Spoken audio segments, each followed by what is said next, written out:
Fuck you, Knob! Fuck you, Knob! Fuck you, Knob! Who said that? Who the fuck said that? Who's the slimy little communist shit twinkle-toed cocksucker down here who just signed his own death warrant?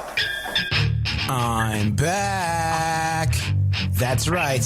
It's me, Bob on the Knob. Back once again to bring you global independent rock and metal. Each Knobcast will be 1 hour dedicated to the band I'm interviewing. It's time to get the show started. So sit back and relax. It's time for the Knobcast.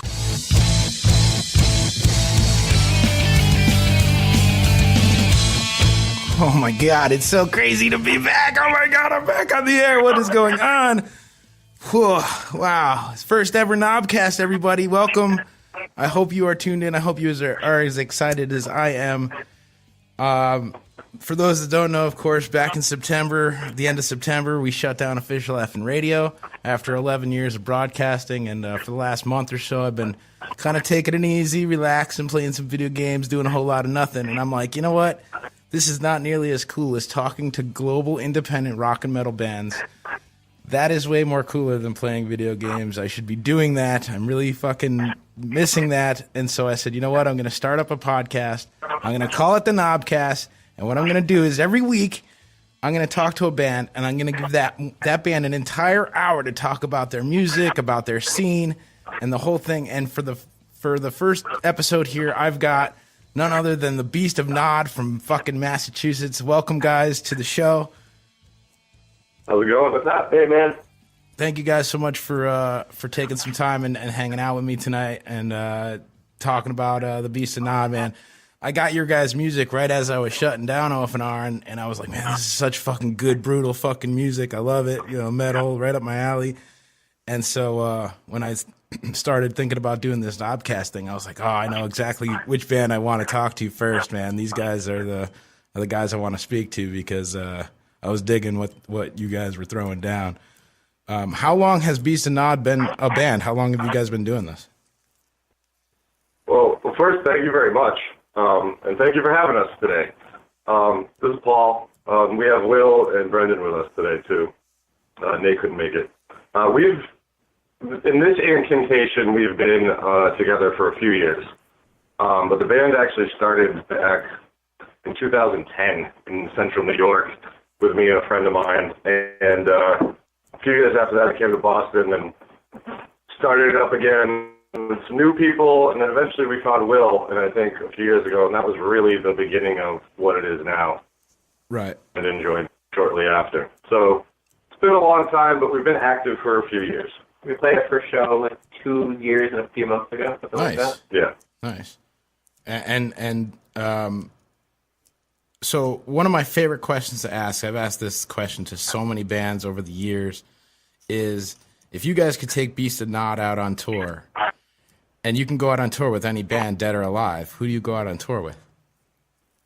Oh, man. Well, dude, this is Brendan. I got a good one just right off the bat.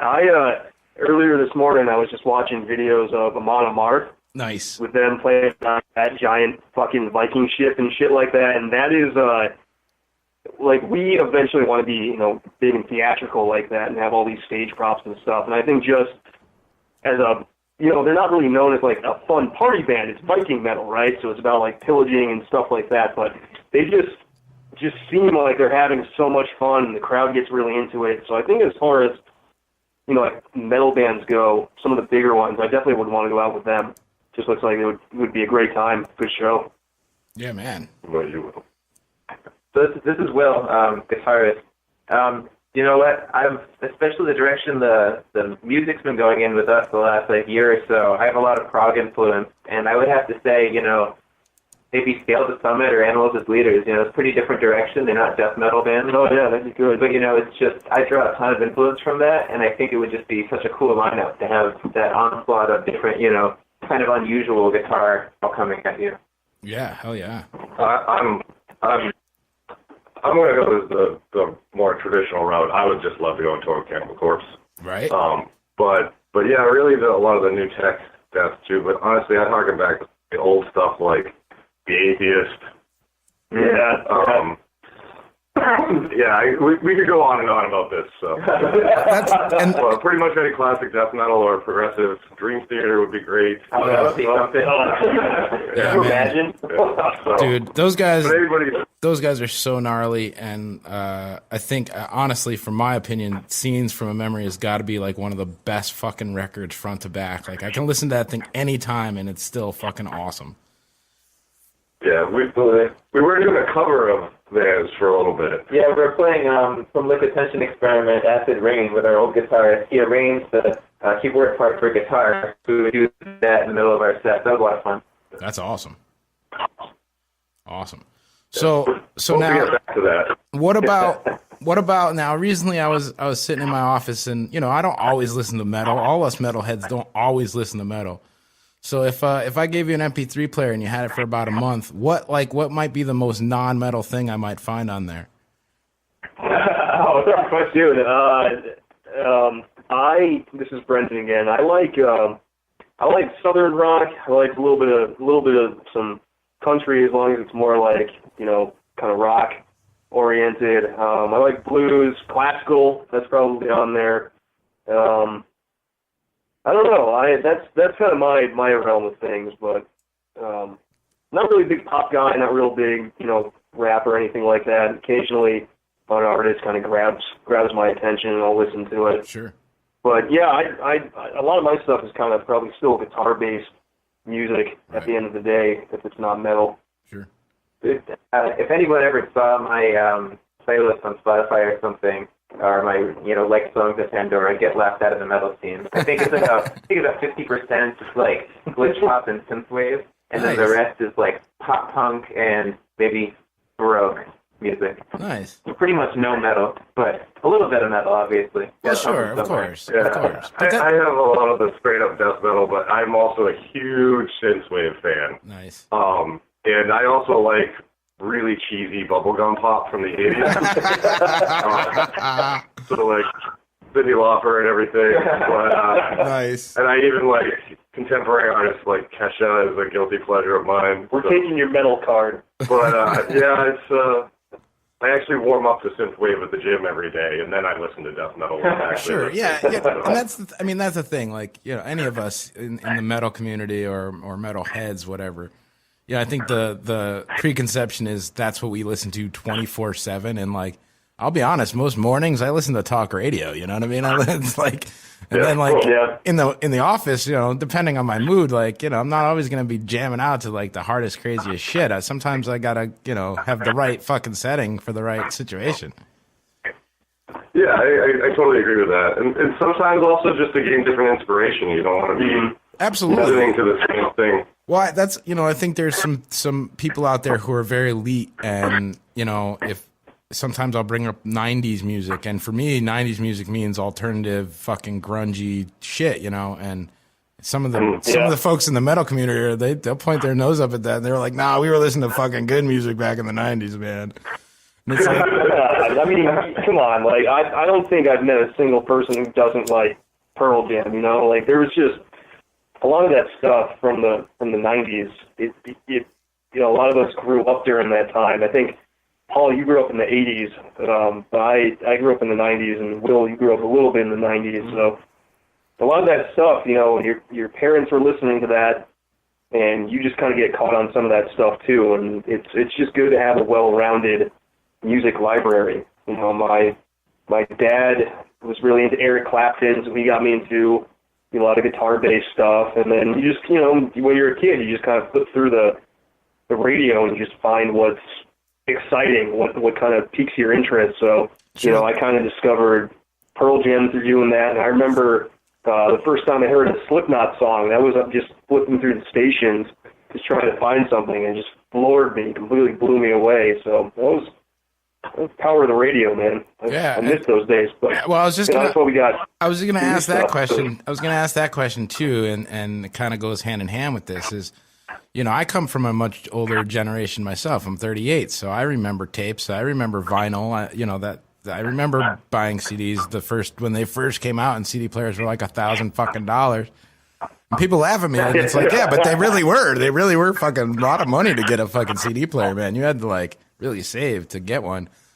And, there is something to be said for that sort of mentality of music consumption. I feel that there's something great about that. And yet I also feel that there's something so spectacular about what's going on now digitally, in the sense that, bands like yourselves, I might not have been able to find, but for the internet, and there's tons. I mean, there are a ton of examples that I can go through over the years of bands that I've met from all over the place, that I just wouldn't have found if it wasn't for the internet and the ability to send an MP3 really fast and be like, hey, check this out. It's like, oh, fuck, this is awesome.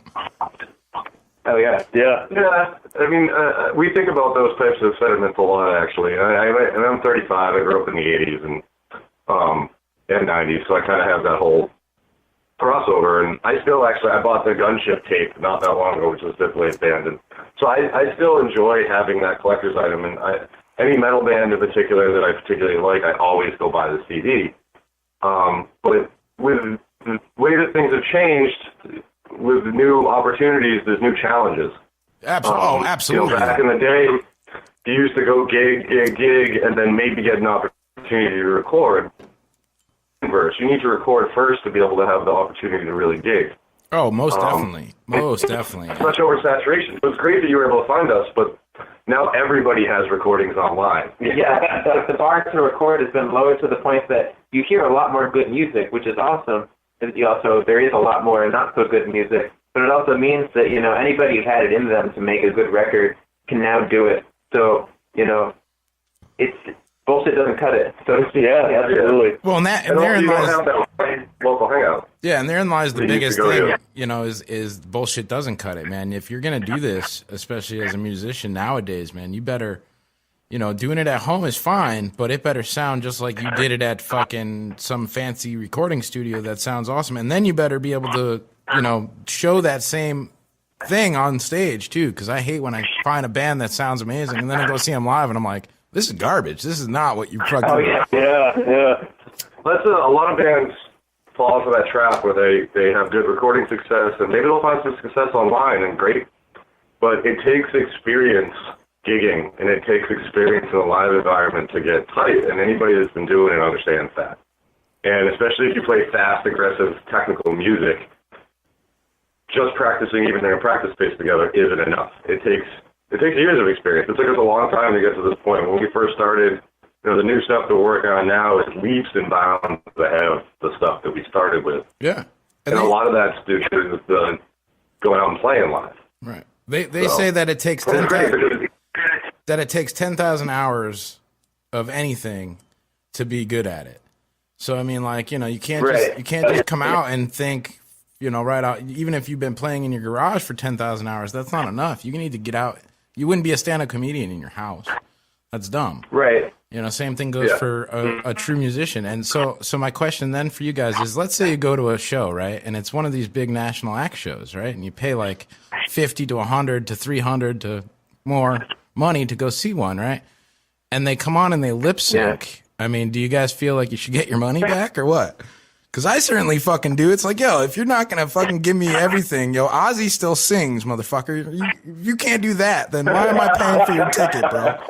Fuck. It's a big problem. I think that, I don't think it's necessarily a big problem. I think it depends on, I'll actually be soft on this a little bit. If you're a pop artist and that's different. It's not just a live performance. It's different. But if you're a metal singer, if you're a metal band, you're not doing what you're supposed to do. It's one thing if you have some backtracks or whatever, and that's part of your thing. That's fine. Yeah. But if you're phoning in vocals, you're phoning in anything that's a primary performance piece, then you're just not doing your job. Right. Not naming names, we did see a band have crowd cheers and applause on their backing track once. That was a first. Wow. That's awesome. Yeah. That is outstanding. Holy shit. Dude, I think I would laugh them out of the building, bro. That was weird, man. That is awesome. But, I mean, you really got to be pretty ballsy for something like that, man. I've done silly shit like on recordings like that, but come on, man. That's, wow. Because, we're standing there. Backing vocals. the whole thing was run off of like some giant, processor. It was pretty strange. And don't get us wrong, we live DI our second guitar right now because we're down to one guitarist, which we're looking for a second guitarist. Yeah, this is one of our active switches now. The music's inherently 2 guitars, so we just track the rest of it, use some studio tracks, then we plug right into the half stack. It's there on stage, but Yeah, and so we're doing our best. that's a little different again too. You're not phoning it in. You're still playing. I mean, for fuck's sake, I just there's some of these national acts, man, big name bands that like you think you'd respect and like, oh fuck, and then you hear somebody went and they're like, yeah, dude, they didn't play, dude. There's no way that dude was singing to a track, and I was like, and that's well, that was the same band that had the backing audience tracks. All the leads were back. Oh, that's right. And it was so obvious. It's one thing when Will's on stage and he's playing with the other tracks, but he's harmonizing with it. He's doing the solos. He's doing all the difficult parts along with it. When you see the guitarist just strumming and there's something technical going on with the guitar, it's just not right. Yeah, well then, I mean, I there's virtual instruments and things that you could do in the studio that you'll never be able to do on, live, and it's sort of cheating in a way. And it's cheating. Well, that's part of the performance aspect. Yeah. We like getting that wow factor out of people when we spent endless hours writing and practicing something that's slightly inhumanly possible. Yeah, well, and that's just it. You blow that person's mind. Right, exactly. And then you see, you have fans or people that come out and they see this and they're just like, dude, did you see that? That's fucking insane. Like there are tons of bands here in Connecticut that I've definitely gone to and I'm like, whoa, like what the fuck, man? That is insane. Like these are bands that are way better than national acts, no doubt in my mind. I mean, just insane. We're in a hotbed. I'm just saying from like Berkeley and everything here. From like a musical standpoint, and like the give a fuck standpoint, these are people that like you guys, practice your craft and play shows and go different places and try to, do this, Yeah, we thought we have our calendar done all the way through the summer right now. Yeah. I was twice a week. Looking at the events right here, November 25th, the Hurricane Benefit at the 13th floor Music Lounge in Florence. We got the Dallas Tyler Wade's Narcissistic Wasteland at the Jewel Music Venue in Manchester on the 30th. January 13th, you guys are going to be at the Strange Brew Pub in Norwich, which is right here in Connecticut. So I'm going to have to see if I can't make my way out there that night for that. Because that's fucking badass. Oh, yeah. And Norwich is a little far. It's about an hour or so for me, but, fuck, man. You guys are driving all the way from Mass. I think I can meet you halfway to fucking see some metal. We appreciate it. Well, that's part of what we do, too. We go to shows all the time, too. We'll drive a good hour or two just to go to a local show. I cannot tell you how much I think, personally, just from my experience and just from, witnessing what I've seen over the last 11 years of being inside of a, kick-ass music scene here in Connecticut is the more your band, even if you can designate some representatives, 1 or 2 guys, the more those 1 or 2 guys, or the whole band if possible, but the more those 1 or 2 guys can go to a show that they're not playing, that they're just going to see some other local bands, dude, you are doing yourself a huge service by doing that, because you're going to start networking with people that are coming through that area or are from that area and now can help you get to that area. I cannot stress that shit enough. That was when we first started out. If you look at how fast we've grown compared to a lot of other locals, the biggest reason why we've grown fast is because we've pushed like that. We would make a point. I go to at least one local show on top of the shows that we play a week. Right. And there's been many times when if there's a show in Rhode Island or one in New Hampshire, one will go one way, another will go the other way, and we're going to a show right after this. The two guys go to a show tonight. I ran a show last night. I regularly try to book bands too. Nice. Get a robot and help out. I mean, and plus that's the fun of it too. I mean, you like metal, you like going out to live music, you like talking to people. Go be part of it. Yeah, and these bands are the scene too. We are all the scene. So if you want to help everything grow, you have to show support to get support. Well, and it yeah, just makes sense. And, totally. you know, like these people that, you know, you see them enough, you hang out with them enough, you're friends. You know? Yeah, exactly. It's not just, you know, hey, we're buds, but it's like, you know, these are people that, you know, you'll grab drinks with or whatever, you know, Right. like just good people that you want to hang out with, and that's all part of it too. Right. We're all out there trying to do the best and succeed, so might as well do it all together. Absolutely, man. Absolutely. And I mean, there are, again, so many bands that I've met because of that same ideal. Like, even from Jersey, like this band Staggered, those guys are fucking awesome. Same principle, man. If we can all help each other, then we rise together because it's louder. It's a louder voice collectively. Without the nonsense. One and the band doesn't bullshit. get popular. You get popular in a scene. Right. You know, like what happened in Buffalo, what happened in Florida, you know, we know these big occurrences. Yeah. That's how something awesome really happens. Right. There's a big other aspect to this too, I think, in terms of, you know, so when we play on stage, we have our own wireless in-ear mix and everything, so we get the metronome, and we can, you know, I can hear the other guitar, and everybody can hear my guitar. It doesn't matter what the amp volumes are, this sort of thing. We have a synchronized light show that's run off a laptop based on the click track. So, like, we didn't come up with these ideas. We learned them from, like, talking to other bands and, like, all these things, like how to dial in your tone, how to make sure the band stays locked together with click tracks, how to add things to your performance. Like, you learn these by going and picking up little bits and pieces from everybody else's show. You see somebody play, and their tone sounded amazing and tight, and you're like, what the hell, how'd you do that? And they say, I use this thing called the noise gate, you know. Maybe you didn't know about that yet. Right. Or, you know, I'm using an after effect, something like that, and it switches patches automatically because the computer knows when the clean part starts. Right, So right. all these ideas are in the conversation, like here for us, like in the, you know, Massachusetts, you know, this southern New England kind of scene, or this part of New England kind of scene. We go somewhere else, or, you know, we talk to people online that maybe isn't on their radar. They don't think about things the same way, but they have their own set of tricks, and we can learn from them that way. So it's like, you know, that, to me, that's the best part about going to shows as a performer, is just being able to figure out how everybody else sounds good, you know? Sure. Absolutely. And Performance. a lot of the local guys are like more than happy to talk gear with you. You know what I mean? Because they're proud of what they have purchased, and you know, especially if they've been around a while, they love to talk about how they, you know, dialed it in to get to where they are today. You know? Yeah, every single member of the scene, every single band member is approachable. You know, just because we're, you know, in death metal bands and whatnot, we're all just usually just a bunch of nerds and dorks. Totally. Especially us. Well, I'm right there with you, man.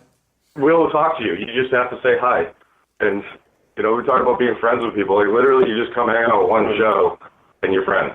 Yeah, absolutely. And you'll realize too, I mean, like it's truly a family, man. That's what I've come to conclude, you know, here in our scene here in Connecticut. You know, and I'm just a broadcaster, man. I just like talking to and finding and discovering. I'm a music guy. I've been listening to music my whole life. I've loved it, you know. Worked at a record store. It was my first job ever. So it's like I've always wanted to be that consumer that's constantly looking for the newest shit, you know. And so when I started OFNR and I started the radio station, I was able to discover all this crazy shit. But I was also able to like make these really ridiculous friendships with bands all over the place, and like, you know, actually have conversations about our kids and about like what's going on in our lives, and like actual friendships, and like it's cool, man. It's, Yeah. Yeah, absolutely. and it's We had a great time. We went on a little week-long tour with Graviton and Omnia this summer. We had a freaking blast. Yeah, It was because of the people that we were with. We were trading photos, we're copying each other. I got a black eye, and they even copied the black eye in one of the pictures. And, you know, it's just a great time. We have a huge running joke with Ice Giant right now about pickles. Yep. And so for Halloween, I dressed up on stage in a giant pickle costume, and we have a great time with everybody. And it's just great. And by the way, Nick Gallup likes pickles. He does. He does. Sorry. Hashtag- Pickle, Nick. hashtag. But, you know, anyways, yeah, the scene here in Boston's great. The only negative that I see, though, is what we talked about is kind of the same stuff with the internet. There's an oversaturation. And there's so many good bands and so many shows going all the time that it's almost hard for people to pick, I think. But with the growth that we've had in time, I think there'll come organization. Yeah. Trying to help out ourselves too. We have a huge issue with that here. I mean, there's just so many great venues, and thank them so much for putting on shows. And like, you can't be upset that they want to put on a show the same night as this other kick-ass show, because they need to do business too, you know, and you want them to succeed and do great business. It's just, like you said, really hard to pick and choose which shows you can go to and get to and realistically try to make, you know. Yeah, I mean, there's some weeks, I mean, just in, 1 month, there was at least 6 shows just in Massachusetts. Yeah. So that's why but it makes it easy to go to shows. So. Yeah, right, exactly. It's a double-edged sword again, yeah. Double-edged sword again, sure. So, let's do this. Let's take a quick little music break, right? I'll play a track of yours, and we'll come back. We'll talk about, obviously, like, writing and recording and stuff like that. And then, I got a couple other questions for you. But if you talk over this, so you might want to mute your phone, because if you talk over it, then, I got to go back in and put the track. Okay. All right, cool. So we'll be right back here. It's the Beast of Nod, ripped off face, right here on the Knobcast. Brought to you by OFNR Studios. Oh, you should turn this up.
Oh yeah, man, some fucking ripped off face, dude. So fucking crushing, man. I fucking love that song. Thank you. And yeah, my face is We sort have of written part two. my face is sort of on the floor. So let me just collect that here for a second. Now, we got ripped off Phase 2 on the new album. Yeah. nice. Called The Cape of Faces. Nice. Outstanding. So, like, when you guys went, how long ago was it that you put out this this album with Ripped Off Face? And I got a The couple. first EP was that 3 years ago? We recorded that in the fall and spring of 2014, 2015, right? Yeah. And then it wasn't that long after. It was within a year that we did the second EP. That was 2016. It was still 2015. Was it? Yeah, I was in the band then. Yeah. We put it out in 2016. Yeah. There's the songs on that first EP, including Ripped Off Face. Most of those tunes are actually written by the other guitarist in Paul. The other guitarist being the guy, Chris Giuseppe, that Paul founded the band with. Yeah, and Fire of the Star Monkeys was a Will song when he joined the band. And then we kind of grew from there. Righteous. So anyways, yeah, it was a few years ago. Righteous. Now, did you go to a studio and do that, or did you guys produce that yourselves, or? The first EP we did at String Shank Studios in Charlestown. Nice. And they did a good job with it. The second EP we went with Echo Room Studios, Ian Van Echo. He's become a pretty good friend, and he's the guy that's doing the full length for us right now too. Nice. So yeah. So we're expecting a full length in the new year. Then is that what you're telling me? Oh yeah. Nice. Almost all the recording's done. And then we just got to get mix and master. So within a few months, hopefully. Sweet. Yeah. Fucking A, right, man. I can't wait. Everybody should check that out, of course, on the Facebooks and the Reverbs and all the other places that you can get people online. Do you guys have your own website too, or? Oh yeah, we've got beastandod.com. We have a whole bunch of material on there. We have our online store there. You can buy T-shirts and Buy guitar tabs if you want to. Yep. Cool. Really? The We're gonna guitar have tabs a are comic good? book That's awesome. coming out soon. The artwork's being done for that. That'll be up on the website. Rad. We're having the backstories for the whole universe, because all our songs are actually a part of the whole comic book universe. We're going to be putting that up soon. Cool. And a whole bunch more art. We're going to have more videos. And if you want it, on our Facebook page and our YouTube page, we have some live videos of some of the new songs from the new album, too. Rad. If you're interested. There's actually a 360 video from one of our recent shows. It's kind of cool. Yeah, those are always awesome. Definitely. That's we had a lot of fun with that. That was at Sammy's in Revere, one of our favorite hometown places to play. Right. Mm-hmm. Oh yeah, man. Yeah, it's crazy what the technology can do now with the 360. And I mean, you put a VR on and you're there, man. You're at the concert, man. It's crazy. Oh yeah, sure, absolutely. And we're looking into that actually too. Rash around in your living room, dude. Yeah, and I mean, and that's a good thing and yet a bad thing at the same time, because it's like, maybe that lessens people's want to go, because now they can just be in their living room and like chill and not have to really worry about like, whatever. Having money. Well, I don't think that's the challenge, though, right? Like, I mean, I think that now you can't just. Nowadays, I don't think you can just go out and be a mediocre actor, just even be just a proficient actor. No. You have to do something that is so crazy and over the top that when that person sees that piece of media, that they go, I have to go see this live. Right. Absolutely. And yeah, it's harder than it used to be. Yeah, I think every show should be an event, you know what I mean? Every show should be something special, And like you said, that's how we treat it. Yep. Talk about that's why we got lights and everything. Yeah, oversaturation is also a problem individually with bands themselves, oversaturating their own selves in an already oversaturated market, Great. It's a very weird sort of place to be in, though, when you think about it, media-wise, is that, music and computers, music and digital, they've become one, and there's no separating them. There's no going backwards now. Oh, yeah, absolutely. As long as you use it appropriately, though, and you produce it to get what you want out of it, I don't really see any detriment. It actually brings a lot of efficiency to things. Oh, most a lot definitely. of the stuff Most we wouldn't be definitely. able to do what we're doing without it. Right. And Yeah. the other Yeah. thing is you're streamlining because you know who your fans are. They're the ones that are coming to, beastandnod.com or your Facebook or your YouTube or whatever. And those are the ones that you want to target to anyway. The outside of those, yeah, sure, you want more fans, but those fans are going to be the ones that are going to help you do that. They're going to be the ones that say, man, Beast and Nod, that shit is fucking all right, man. You should check that out. Like someone like me. Dude, I tell everybody around here, like, yo, Beast and Nod, that shit is fucking awesome. Beast and Nod, that shit is good. Thank you. Like a fucking pimp, But yeah, we try to attack it from all angles. With the comic book and everything else too, and we get that up there. Somebody likes. That's so They're fucking not a death metal fan, but they like the idea. Yeah, there's Right. a People's attention spans are so small these days that Yeah, to go back to like all the saying with the whole media, you really have to kind of have some kind of really eye-catching piece of media these days, and you usually have to have a lot of it. You have to show people that it's not just a flash in the pan type thing. Like you have all this other content to back it up, and then some of the stuff like that we're talking about, like the comic book and everything.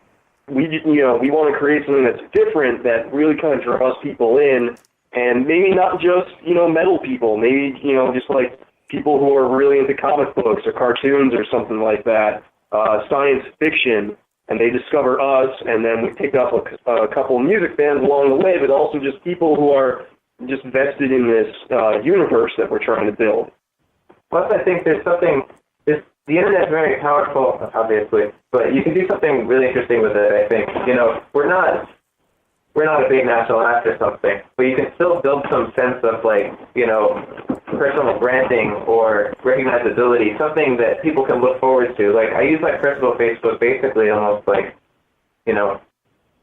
I'm not the best guitar player, but I always play this blue guitar now with the slanted frets that has 8 strings, and we have the lights in the background on every picture I post with it. So I try to build this little bit of, I can go to the show on Saturday and see this in real life. It's not fucking Ingwe Malmsteen, but it's a thing, Yeah, This is and you're some not sort of, and you're showing Sorry, it, and you're showing it to the world in a way that's like, look, this is really me, and this is really what's happening. It's it's reality based, and yeah, I think it's brilliant because again, fans are consuming so quickly and so much all the time.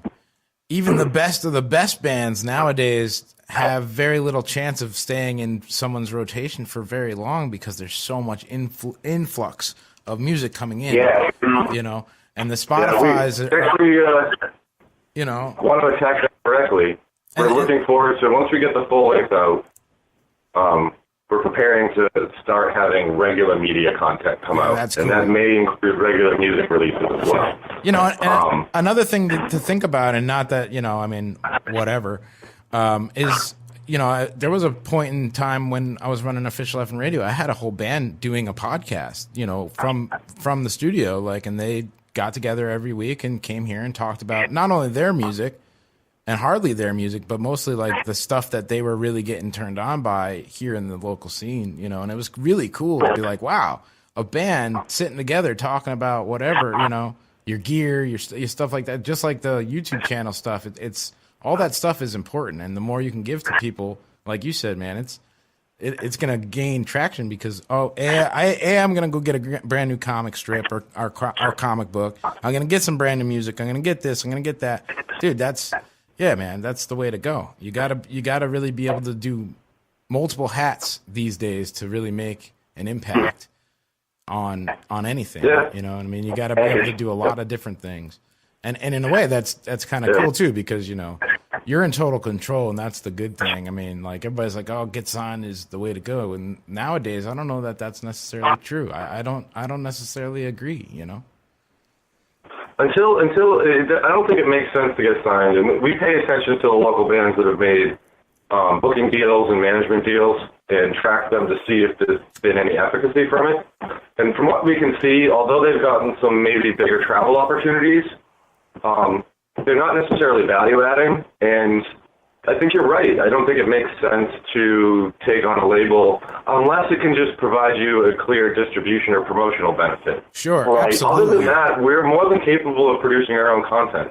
Sure. So unless they can give us resources to produce more content, it's just a drag, because then it's just taking off the top for you. Yeah, So if absolutely. they can help us get to new venues, help us reach more people online, then that's a benefit. But other than that, yeah, what do you have to offer us? It Right. depends on what your goals are too, I think, because like a lot of people don't sit down and talk about what their goals as a band are, and there are different directions. Like if your goal is to be a top-notch performing act, and you don't really care too much about being at big arenas or something like that, then that's going to involve a lot more practice, maybe not so much marketing or something. You don't care about who's at your shows, you just want to be the best you can. Likewise, if you want the largest number of fans possible, but you write music that people don't really seem to be able to get into, well, you're not working toward your goal. It's like, so I think that like label support or something like that can help for some goals. It depends on what your goals are, though. If your goal is just to get your music into as many ears as possible and be able to perform as often as possible for as large a crowd as possible, which I think is the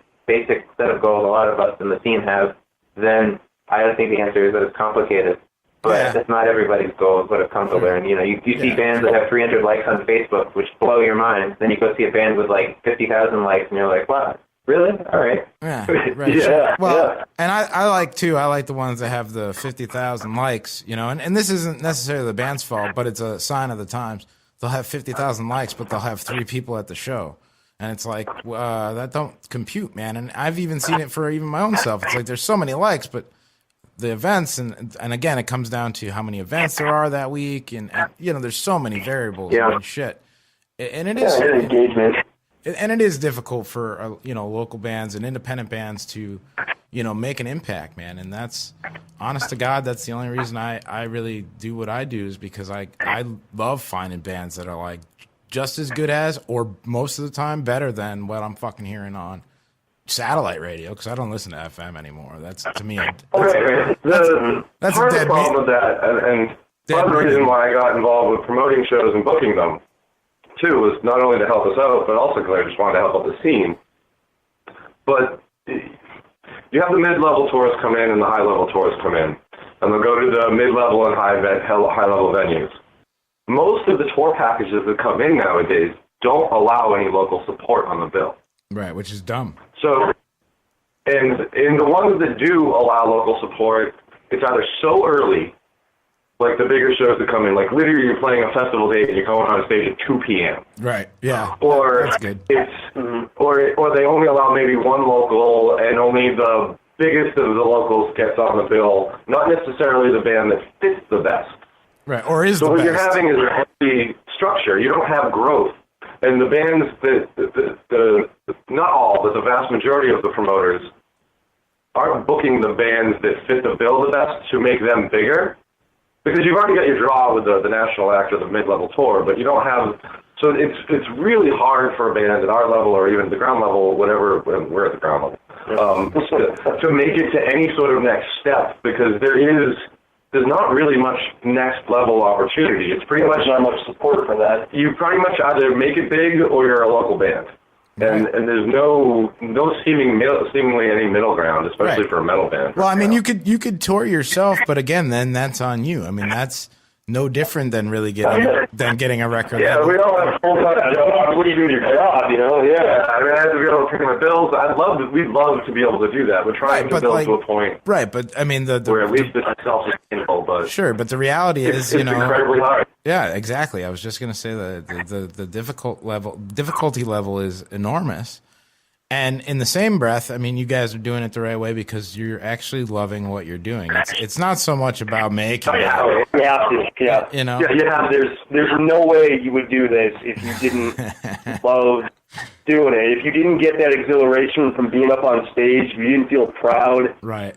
you know, hang out with these guys who have become your friends and playing kick-ass music with each other, why the fuck are you doing it? You know, it's just, you wouldn't. You'd be insane.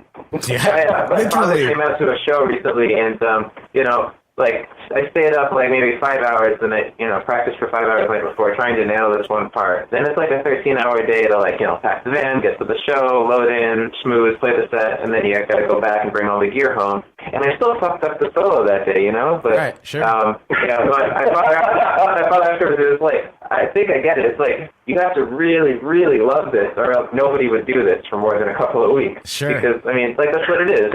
You have to enjoy it. Yeah, and we do, and that's we're fortunate and happy for the fact that we do get to go play live, and we've gotten more opportunity. We've grown a little bit, and we got some bigger shows, but with that, we just want more and more. But at the same time, we still enjoy playing a basement or a dive bar. I mean, and we don't care how many people there are not. We do our thing, and we go hard every time. Right.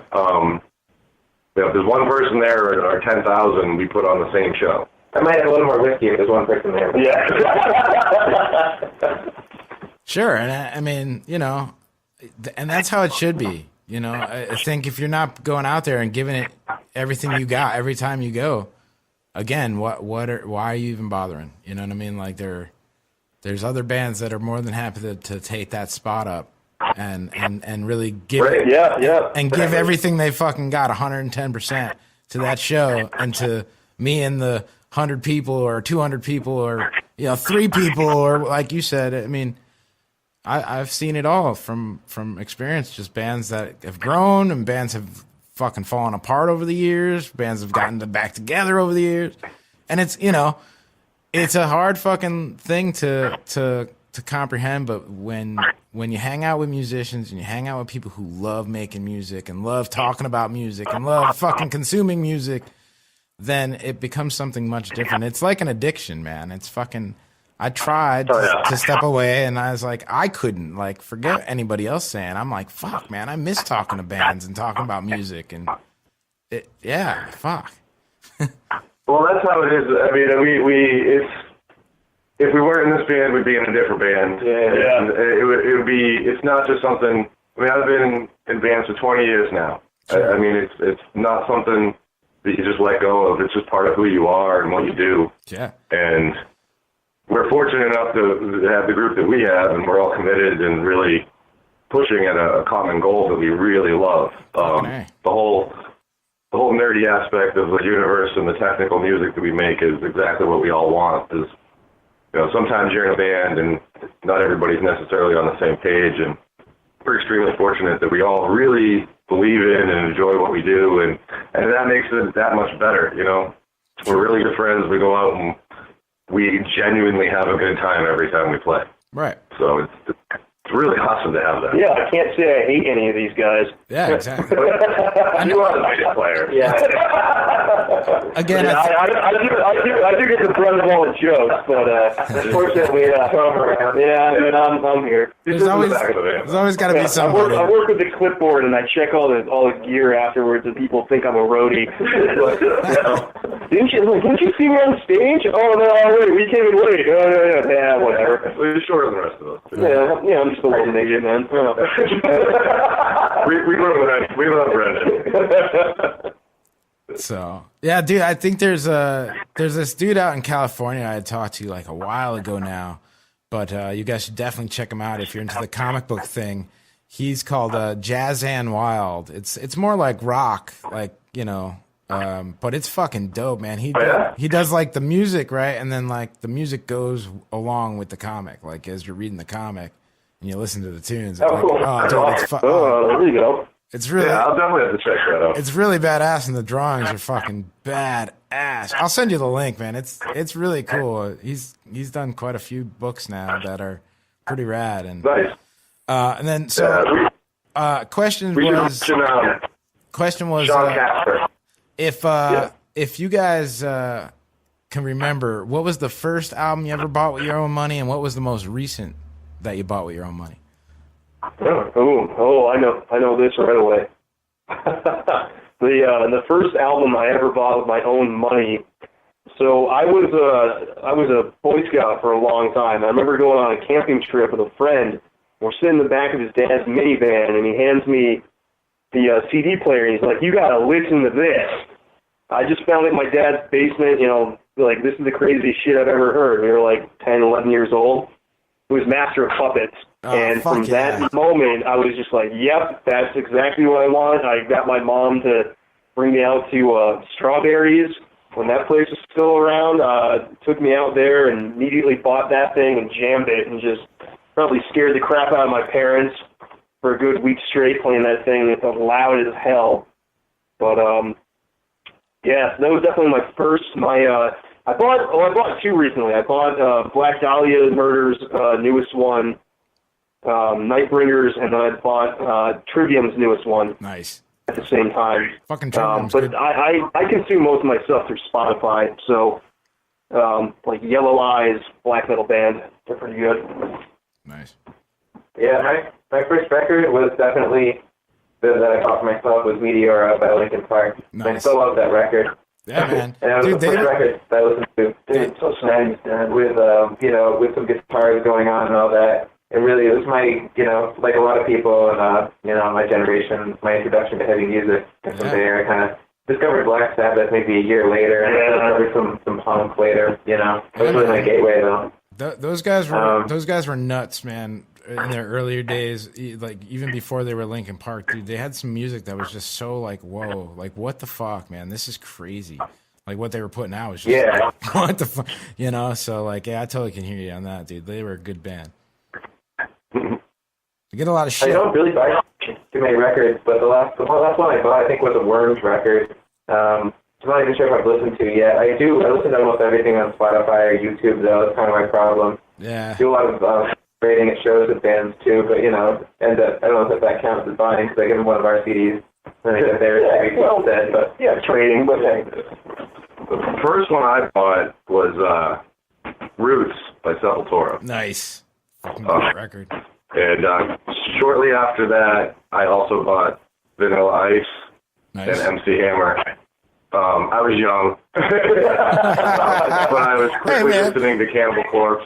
Look, there's nothing wrong with Pantera, all them, man. I get it. That was so popular at that time frame, man. It was cool to like those guys. I did too, man. Hammer, Vanilla Ice, any of that shit. But I also liked fucking Run DMC and all that shit growing up, man. All that, hip hop that was like kind of nerdy hip hop now. Completely all over the place when I was young. I still am. But the newest one that I bought was the most recent Abiotic album. Nice. Little old, I think it's like a couple years old. But yeah, that and I think I bought, I don't know. I have a backlog that I actually go through and slowly buy them. But yeah, I also listen to a lot of stuff online as well. So. Yeah, we all do. I mean, it's just so much more convenient. It's a convenience thing. It really is. Yeah. Oh yeah. Mm-hmm. Yeah. Absolutely. Instead of having to bring. I mean, I've got 700 probably CDs in these books, and it's like I can't bring these books with me to places. Like this is retarded. This is dumb. I got all this stuff on my phone. Like, what am I doing? But it's crazy, man. And so the other one was, do you remember the first song you learned?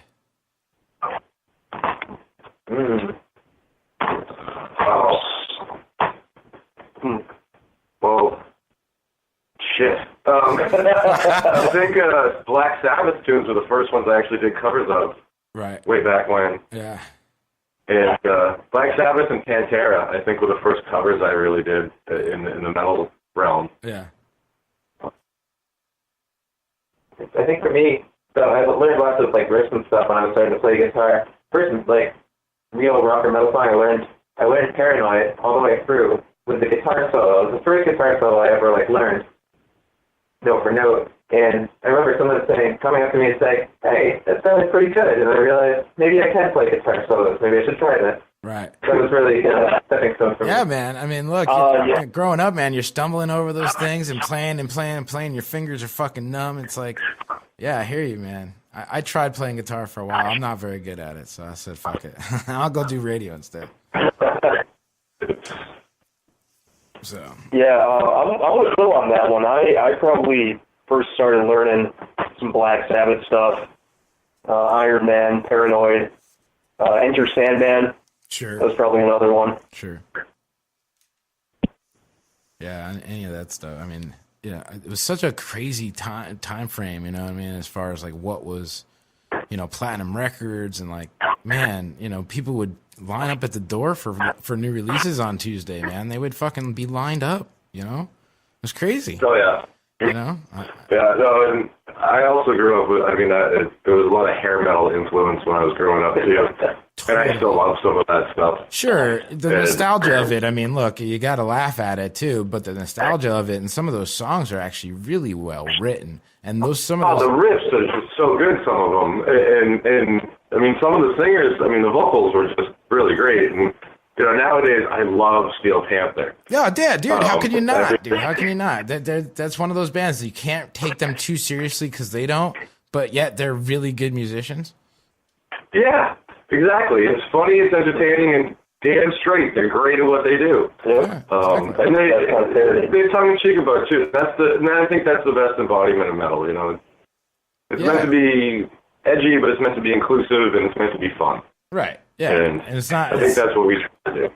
Not so serious all the damn time, you know?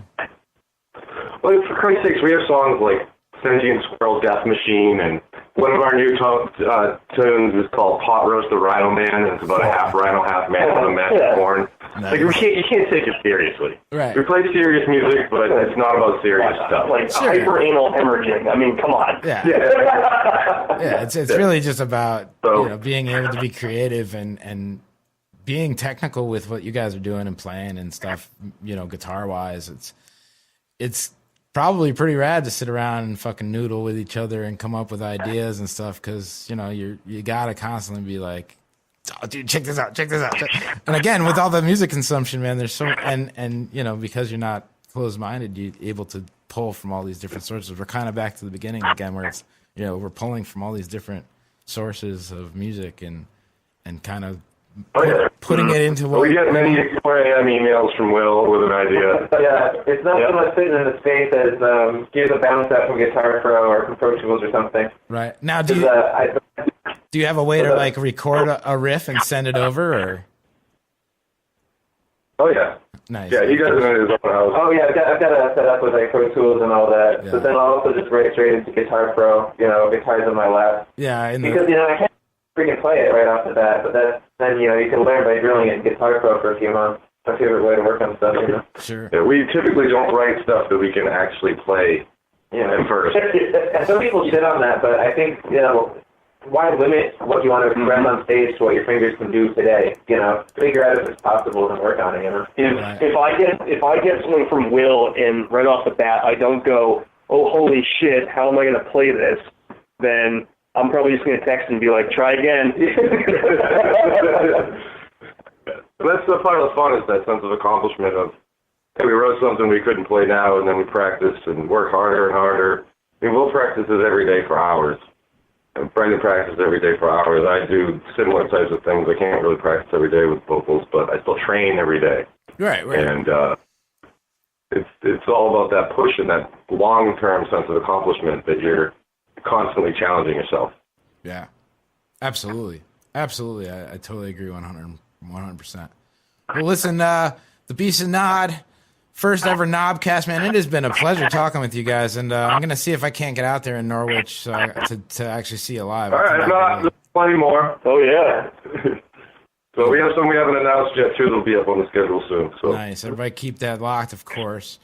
Yeah, man, it's been an absolute pleasure. You guys are a great band. I love what you're doing as far as musically, and just chatting with you guys. You know, you seem like a pretty cool dudes. Thank you very much. Thank it's you. a pleasure. Thank you for having us. Yeah, thank you. Now, before we leave, of course, we've got a couple other tracks. I played Rip Off Faiths earlier. I got Sentient Squirrel. Somebody mentioned that one earlier. Hyperanal Hemorrhoids. Yes, I do. Yeah, I'd give that one a spin. Yeah, let's do that one. All right, fantastic. Well, listen, guys, thank you so much. I'm going to put this thing together here tonight and have it up tomorrow. And, of course, I'll be promoting it everywhere. And hopefully... we'll be pushing it, bud. Thank you. Hopefully people will tune in, check it out, learn a little bit about Beast of Nod, learn about a band that's not too far away from y'all. you know, they're up in Massachusetts. That's not but a couple hours. I mean, shit, you know, I lived in Lowell for a couple years. So, you know, I know it's a wicked pissa, but still, you could drive up there and check them out, you know. Awesome. All right, guys. I'll see you later, and I hope to see you in Connecticut, in Norwich. Absolutely, man. Thank you. Thank you. Talk to you guys soon. Later. Later. There you go. Beast of Nod.